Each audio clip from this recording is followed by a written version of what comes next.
ಈಗ ಆಲ್ರೆಡಿ ವಂದೇ ಭಾರತ್ ರೈಲುಗಳಿಗೆ ಚಾಲನೆಯನ್ನ ಕೊಟ್ಟು ರಾಗಿಗುಡ್ಡ ಮೆಟ್ರೋ ಸ್ಟೇಷನ್ ಹತ್ರ ಕೂಡ ಪ್ರಧಾನಿ ಆಗಮಿಸಿದ್ದಾರೆ ಅನ್ನುವಂಥ ಮಾಹಿತಿ ಸಿಗ್ತದೆ. ನೋಡಿ, ಪ್ರಧಾನಿ ಮೋದಿ ಅವರ ಆಗಮನಕ್ಕೆ ಮೊದಲ ಮಳೆಯ ಆಗಮನ ಕೂಡ ಆಗಿದೆ. ಎಲೆಕ್ಟ್ರಾನಿಕ್ ಸಿಟಿಯಲ್ಲಿ ಭಾರಿ ವರ್ಷಧಾರೆ ಶುರುವಾಗಿದೆ. ರಸ್ತೆಯುದ್ದಕ್ಕೂ ಕೂಡ ಜನ ಎಲ್ಲರೂ ಮೋದಿಗೋಸ್ಕರ ಕಾಯ್ದು ನಿಂತ್ಕೊಂಡಿದ್ರು, ನೋಡ್ಬೇಕು ಅವರನ್ನ, ಕೈ ಬೀಸ್ಬೇಕು ಅವ್ರಿಗೆ ಅಂತ ಹೇಳಿ. ಆದ್ರೆ ಈಗ ಮಳೆಯಾಗ್ತಾ ಇರೋದ್ರಿಂದ ಫ್ಲೈಓವರ್ ಕೆಳಗಡೆ ಜನ ಆಶ್ರಯ ಪಡ್ಕೊಂಡಿದ್ದಾರೆ. ಪ್ರಧಾನಿ ಮೋದಿ ಅವರ ಆಗಮನಕ್ಕೆ ಮೊದಲ ಮಳೆಯ ಆಗಮನ ಕೂಡ ಆಗಿದೆ. ಇವತ್ತಿನ ಮಟ್ಟಿಗೆ ಎಲೆಕ್ಟ್ರಾನಿಕ್ ಸಿಟಿಯಲ್ಲಿ ಭಾರಿ ವರ್ಷಧಾರೆ ಶುರುವಾಗಿದೆ. ಸಾವಿರಾರು ಜನ ಅಲ್ಲಿ ನಿಂತ್ಕೊಂಡಿದ್ರು, ಲಕ್ಷಾಂತರ ಜನ ಮೋದಿ ಅವರನ್ನ ನೋಡಬೇಕು ಅಂತ ನಿಂತ್ಕೊಂಡಿದ್ರು. ಆದ್ರೆ ಎಲ್ಲರೂ ಕೂಡ ಫ್ಲೈಓವರ್ ಕೆಳಗಡೆ ಆಶ್ರಯ ಪಡ್ಕೊಂಡು ಇವಾಗ ನಿಂತ್ಕೊಂಡಿದ್ದಾರೆ. ಫ್ಲೈಓವರ್ ಕೆಳಗಿನ ದೃಶ್ಯ ನೀವೀಗ ನೋಡ್ತಾ ಇರೋದು.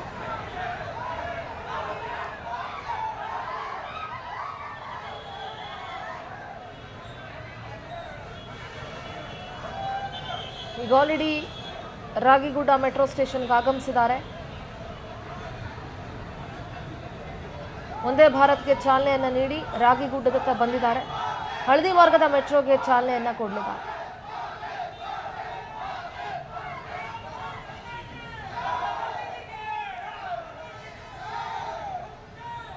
ಅಲ್ಲೂ ಕೂಡ ಬಿಜೆಪಿ ಕಾರ್ಯಕರ್ತರಿರ್ಬೋದು, ಬೇರೆ ಬೇರೆ ಸಂಘಟನೆಗಳ ಮುಖಂಡರು. ನೋಡಿ, ಕೇವಲ ಬೆಂಗಳೂರಿಗರು ಮಾತ್ರ ಅಲ್ಲ, ಬೇರೆ ಬೇರೆ ಜಿಲ್ಲೆಗಳಿಂದಲೂ ಕೂಡ ಜನ ಬಂದು ನಿಂತ್ಕೊಂಡಿದ್ದಾರೆ ಇವತ್ತು ಮೋದಿ ಅವರನ್ನ ನೋಡಬೇಕು ಅಂತ ಹೇಳಿ. ಒಂದು ಕಡೆ ಆಪರೇಷನ್ ಸಿಂಧೂರ್ನ ಎಫೆಕ್ಟ್ ಇರಬಹುದು. ಆಲ್ಮೋಸ್ಟ್ 15 ತಿಂಗಳ ಬಳಿಕ ಅವರು ರಾಜ್ಯಕ್ಕೆ ಅಂದರೆ ಬೆಂಗಳೂರಿಗೆ ಆಗಮಿಸಿರೋದು. ವರ್ಚಸ್ಸೇ ಕಳ್ಕೊಂಡಿದ್ದಂಥ ಬಿಜೆಪಿ ನಾಯಕರಲ್ಲಿ ಒಂದು ರೀತಿ ಒಂದು ಪಾಸಿಟಿವ್ ವೈಬ್ಸ್ ಬಂದಂಗಾಗಿದೆ, ಒಂದು ಶಕ್ತಿ ಬಂದಂಗಾಗಿದೆ.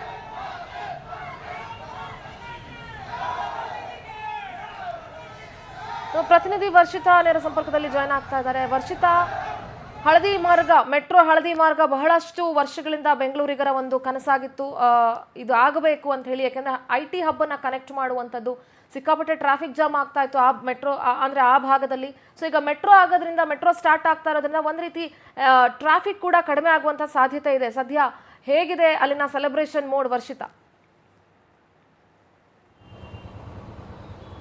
ಎಸ್ ಸಿಂಧೂರ, ಸಾಕಷ್ಟು ವರ್ಷಗಳ ಕನಸು ಈಗ ಯೆಲ್ಲೋ ಲೈನ್ ಓಪನ್ ಆಗ್ತಾ ಇರುವಂಥದ್ದು. ಯಾಕಂದರೆ 2 ವರ್ಷದಿಂದ ಬರೀ ಟ್ರಯಲನ್ನು ಬಿಟ್ಕೊಂಡು ಇವತ್ತು ಓಪನ್ ಮಾಡ್ತೀವಿ, ನಾಳೆ ಓಪನ್ ಮಾಡ್ತೀವಿ ಅನ್ನುವಂತಹ ಮಾತುಗಳನ್ನು ಆಡ್ತಾ ಬಂದಿತ್ತು. ಆದರೆ ಸಡನ್ ಆಗಿ ಈಗ ಯೆಲ್ಲೋ ಲೈನ್ ಓಪನಿಂಗಿಗೆ ಇವತ್ತು ಪ್ರಧಾನಿ ನರೇಂದ್ರ ಮೋದಿ ಅವರು ಆಗಮನ ನಿಜಕ್ಕೂ ಸಿಲಿಕಾನ್ ಸಿಟಿ ಬೆಂಗಳೂರು ಜನರಲ್ಲಿ ಸಂತಸವನ್ನು ಮೂಡಿಸಿದೆ. ಅದರಲ್ಲೂ ಪ್ರಮುಖವಾಗಿ ಈ ಯೆಲ್ಲೋ ಲೈನ್ನಲ್ಲಿ ಪ್ರಾರಂಭದಲ್ಲಿ ಬಂದಂತಹ ಸಂದರ್ಭದಲ್ಲಿ ಏನಪ್ಪ ಅಂದರೆ ಯಾವುದೇ ರೀತಿಯಾದಂತಹ ಡ್ರೈವರ್ಲೆಸ್ ಆಗಿ ಇದೊಂದು ಸಂಚಾರವನ್ನು ಮಾಡುತ್ತೆ ಅನ್ನುವಂತಹ ಸಂದರ್ಭದಲ್ಲೇ ಸಾಕಷ್ಟು ಜನರ ಮನಸ್ಸನ್ನು ಈ ಯೆಲ್ಲೋ ಲೈನ್ ಮಾರ್ಗ ಗೆದ್ದಿತ್ತು. ಈಗ ಅದರಲ್ಲೂ ಬಹುಮುಖ್ಯವಾಗಿ ಎಲೆಕ್ಟ್ರಾನಿಕ್ ಸಿಟಿ ಆಗಿರ್ಬೋದು, ಅಥವಾ ರಾಗಿಗುಡ ಈ ಜಯನಗರ ಆ ಬಾರ್ಡರ್ ಏನಿದೆ, ಅಥವಾ ಜಯದೇವ ಹಾಸ್ಪಿಟ್ಲಿಗೆ ಬರುವಂತಹ ರೋಗಿಗಳಾಗಿರ್ಬೋದು, ಸಾಕಷ್ಟು ಪರದಾಡ್ತಾ ಇದ್ರು. ಯಾಕಂದರೆ ಈ ರೋಡ್ನಲ್ಲಿ ಹಾದು ಹೋಗಬೇಕು ಅಂತ ಅಂದರೆ ಸಾಕಷ್ಟು ಟ್ರಾಫಿಕ್ ಜಾಮ್ ಇರುತ್ತೆ. ಅದರಲ್ಲೂ ಬೊಮ್ಮಸಂದ್ರದಿಂದ ರಾಗಿಗುಡ್ಡ ತನಕ ಬರಬೇಕು ಅಂದರೆ ನಿಜಕ್ಕೂ 2-3 ಅವರೇ ಹಿಡಿಯುವಂತಹ ಅಷ್ಟು ಬೇಕಾಗಿತ್ತು. ಆದರೆ ಈಗ ಕೇವಲ 20ರಿಂದ 25 ನಿಮಿಷದ ಒಳಗೆ ನಾವು ಸಂಚಾರವನ್ನು ಮಾಡ್ಬೋದು. ಜೊತೆಗೆ 16 ಸ್ಟೇಷನ್ಗಳಿರೋದ್ರಿಂದ ಪ್ರತಿಯೊಂದು ಸ್ಟೇಷನಲ್ಲಿ ಕೂಡ ಲಕ್ಷಾಂತರ ಮಂದಿ ಸೇರ್ತಾರೆ. ಪ್ರಮುಖವಾಗಿ IT-BT ಮಂದಿ, ಜೊತೆಗೆ ಜಯದೇವಕ್ಕೆ ಹೋಗುವಂತಹ ಸಾಕಷ್ಟು ರೋಗಿಗಳೇ ಹೆಚ್ಚಾಗಿರ್ತಾರೆ ಸಿಂಧೂರ. ಹಾಗಾಗಿ ಎಲ್ಲೋ ಒಂದು ಕಡೆ ಸಾಕಷ್ಟು ದಿನಗಳ ಕುತೂಹಲ, ಜೊತೆಗೆ ಹೇಗಿರುತ್ತೆ ಯೆಲ್ಲೋ ಲೈನ್ ಮೆಟ್ರೋ. ಒಂದು ಕಡೆಯಾಗಿ ಬರೀ BMRCL ಅವರು ಹೇಳ್ತಾ ಇದ್ರು, ಇಲ್ಲ ಟ್ರೈನ್ ಬಂದಿಲ್ಲ, ಇನ್ನೊಂದಷ್ಟು ಟ್ರೈನ್ಗಳು ಬರಬೇಕು ಅನ್ನುವಂತಹ ಸಾಕಷ್ಟು ಮಾತುಗಳನ್ನು ಆಡ್ತಾ ಇದ್ರು. ಆದರೆ ಸಡನ್ ಆಗಿ ಇವತ್ತು ಒಂದು ರೀತಿಯಾಗಿ ಮೋದಿ ಬಂದು ಹಳದಿ ಮಾರ್ಗಕ್ಕೆ ಒಂದು ಇನೋಗ್ರೇಷನ್ ಮಾಡ್ತಾ ಇರೋದ್ರಿಂದ ನಿಜಕ್ಕೂ ಎಲ್ಲವೂ ಕಳೆ ಕಟ್ಟಿದೆ. ಅದರಲ್ಲೂ ವಂದೇ ಭಾರತ್ ಟ್ರೈನ್ ಆಗಿರ್ಬೋದು, ಜೊತೆಗೆ ಡಬಲ್ ಧಮಾಕ ಅಂತಾನೆ ಹೇಳ್ಬೋದು. ಹಾಗಾಗಿ ಇನ್ನೇನು ಕೆಲವೇ ಕ್ಷಣದಲ್ಲಿ ಯೆಲ್ಲೋ ಲೈನ್ ಮೆಟ್ರೋಗೆ ಚಾಲನೆಯನ್ನು ಸಿಕ್ಕತ್ತೆ. ಹಾಗಾಗಿ ಆ ಯೆಲ್ಲೋ ಲೈನ್ ಏನು 19 ಕಿಲೋಮೀಟರ್ 0.15 ಅಷ್ಟು ಕಿಲೋಮೀಟರ್ಸ್ ಏನಿದೆ, ಒಟ್ಟು 16 ಸ್ಟೇಷನ್ಗಳೇನಿದೆ, ಆ ಅಷ್ಟು ಸ್ಟೇಷನ್ನಲ್ಲಿ ಸಂಚರಿಸುವಂತಹ ಜನರಿಗೆ ನಿಜಕ್ಕೂ ಹೆಲ್ಪ್ ಆಗುತ್ತೆ ಸಿಂಧೂರ. ಡೀಟೇಲ್ಸ್ಗಾಗಿ